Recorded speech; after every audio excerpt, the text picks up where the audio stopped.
ನಮಸ್ಕಾರ ಸ್ನೇಹಿತರೆ, ನಾನು ನಿಮ್ಮ ಪ್ರೀತಿಯ ಶ್ರೀ ಕೃಷ್ಣ ವ್ಲಾಗ್ಸ್ ಕಡೆಯಿಂದ ಇವತ್ತೇ ಮನುಷ್ಯರಿಗೆ ಎಷ್ಟೇ ಪ್ರೀತಿ ತೋರಿಸಿದ್ರು, ಎಷ್ಟೇ ಒಂದು ಸಹಾಯವನ್ನು ಮಾಡಿದ್ರು ದ್ರೋಹ ಮಾಡ್ತಾರೆ ಸ್ನೇಹಿತರೆ. ಆದರೆ ಅವನೇನೇ ಸಿದ್ದೇಶ್ ನಿನ್ನೆ ಸಾಯಂಕಾಲನ ಊರಿಗೆ ಹೋದ.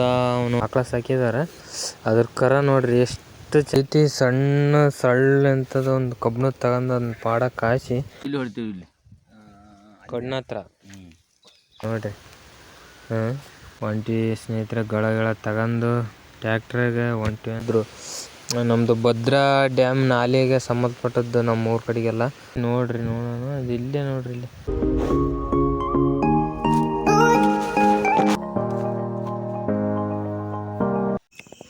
ಇಷ್ಟು ಅಡಿಕೆ ಸಿಕ್ಕಿದಾವೆ ನೋಡಿ ಗಾಯ್ಸ್. ಒಂದು ಸ್ವಲ್ಪ 20-30 kg ಇರ್ಬೇಕಷ್ಟೇ ಅಡಿಕೆ. ಫುಲ್ ವಿಡಿಯೋಗಾಗಿ ಬಯೋದಲ್ಲಿ ಯೂಟ್ಯೂಬ್ ಚಾನಲ್ ಲಿಂಕ್ ಕೊಟ್ಟಿದ್ದೀನಿ, ಹೋಗಿ ನೋಡ್ರಿ. ಭಗವದ್ಗೀತೆಯಲ್ಲಿ ಶ್ರೀಕೃಷ್ಣ ಹೇಳ್ತಾರೆ, ಭಗವಂತನು ಯಾರ ಪಾಪವನ್ನಾಗಲಿ ಪುಣ್ಯವನ್ನಾಗಲಿ ಸ್ವೀಕರಿಸುವುದಿಲ್ಲ.